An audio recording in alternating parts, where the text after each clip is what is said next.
Bien-aimés du Seigneur, la Bible a beaucoup à dire sur la gestion de l'argent et de nos biens matériels. En tant que croyants, il est essentiel de comprendre les principes bibliques sur l'argent pour pouvoir honorer Dieu avec nos ressources.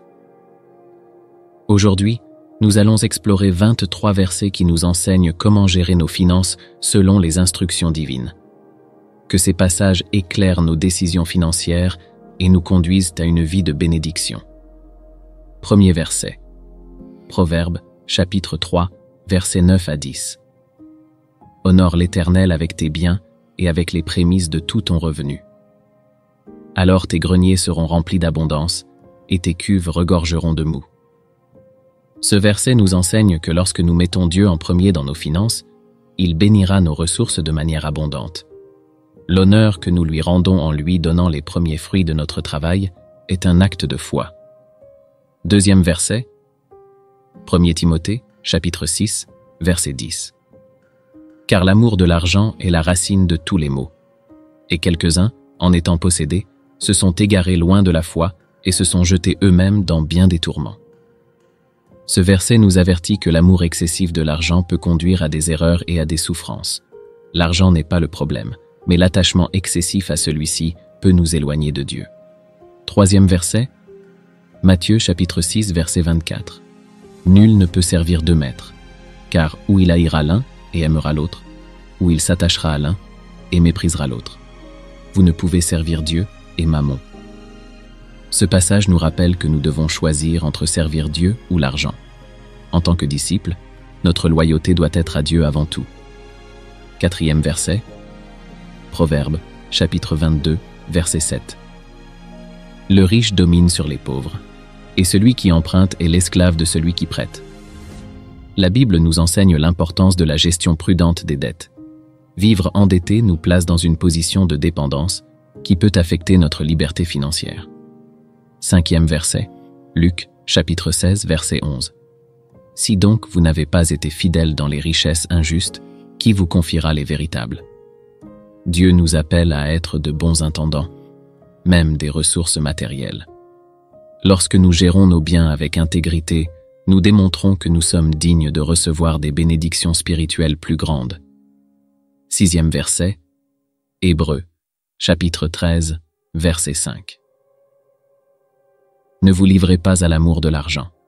Contentez-vous de ce que vous avez, car Dieu lui-même a dit « Je ne te délaisserai point, je ne t'abandonnerai point ». Ce verset nous encourage à être satisfaits de ce que nous avons, en sachant que Dieu pourvoira à tous nos besoins. La paix intérieure vient de notre confiance en lui, et non de nos possessions. Septième verset, Proverbes, chapitre 11, verset 4. Les richesses ne servent à rien au jour de la colère, mais la justice délivre de la mort. Ce passage met en évidence que, lors du jugement dernier, nos possessions matérielles n'auront aucune valeur. Seule notre droiture et notre foi en Dieu auront un impact éternel. Huitième verset, 2 Corinthiens, chapitre 9, verset 7. Que chacun donne, comme il l'a résolu en son cœur, sans tristesse ni contrainte, car Dieu aime celui qui donne avec joie. Dieu désire que nos dons viennent du cœur, avec joie. En partageant ce que nous avons, nous honorons Dieu et soutenons son œuvre avec une bonne attitude. Neuvième verset, Proverbes, chapitre 13, verset 11. La richesse mal acquise diminue, mais celui qui amasse peu à peu l'augmente. Ce verset nous enseigne que la richesse acquise par des moyens honnêtes et avec patience est celle qui perdure. Les gains rapides et illégitimes ne durent pas. Dixième verset, Malachie, chapitre 3, verset 10. Apportez à la maison du trésor toutes les dîmes, afin qu'il y ait de la nourriture dans ma maison. Mettez-moi ainsi à l'épreuve, dit l'Éternel des armées, et vous verrez si je n'ouvre pas pour vous les écluses des cieux, si je ne répands pas sur vous la bénédiction en abondance. La promesse de Dieu est claire. Lorsque nous donnons fidèlement à l'œuvre de Dieu, il nous bénira avec une abondance qui dépasse notre imagination. 11e verset, Ecclésiaste, chapitre 5, verset 10. Celui qui aime l'argent n'est jamais rassasié, et celui qui aime les richesses n'en profite pas. Cela aussi est vanité. La quête sans fin des richesses ne mène qu'à l'insatisfaction. L'argent ne peut jamais combler les besoins profonds du cœur humain. 12e verset, Proverbe, chapitre 19, verset 17.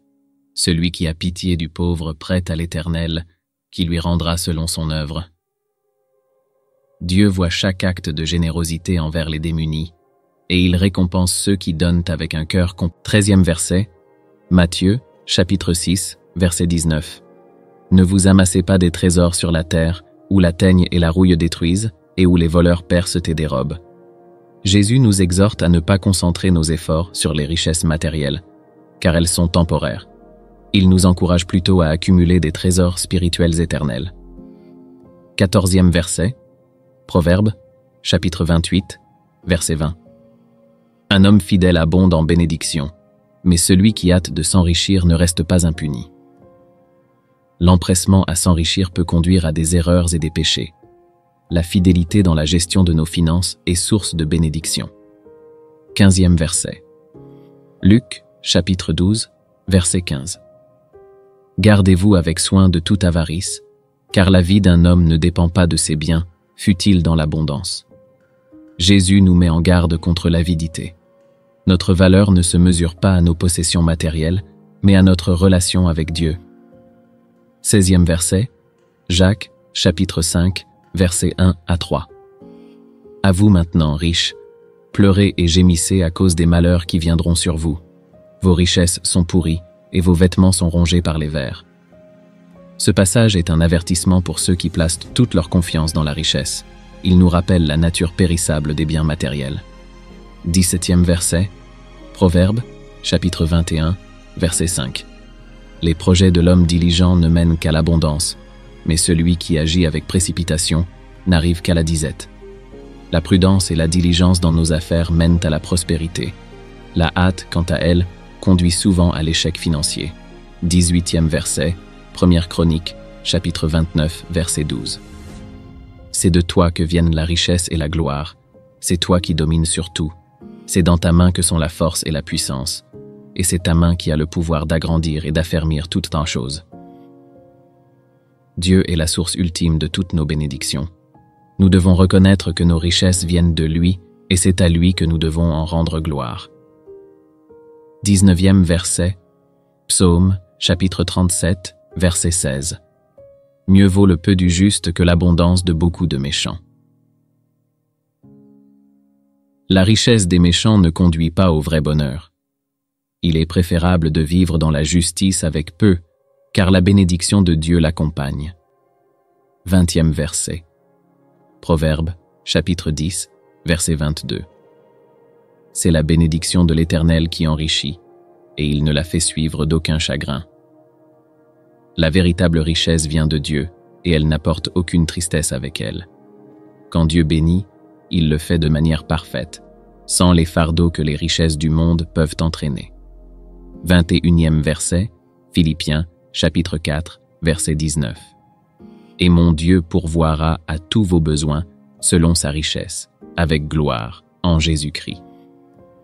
Ce verset est une belle promesse que Dieu prendra soin de nous et pourvoira à tous nos besoins matériels et spirituels. Notre confiance doit être placée en lui et non en nos possessions.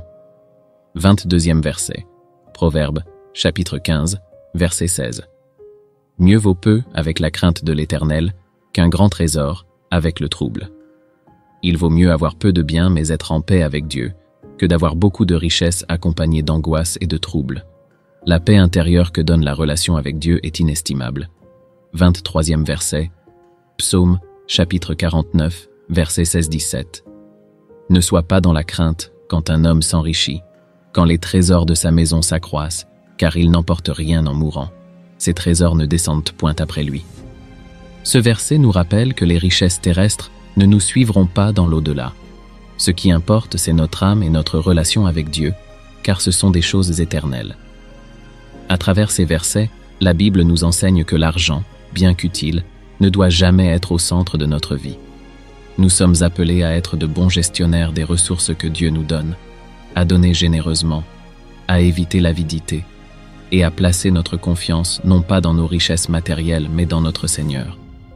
En honorant Dieu avec notre argent, nous nous assurons d'être bénis non seulement matériellement, mais surtout spirituellement. Que Dieu vous guide dans la gestion de vos finances et qu'il vous accorde la sagesse nécessaire pour faire des choix qui honorent son nom.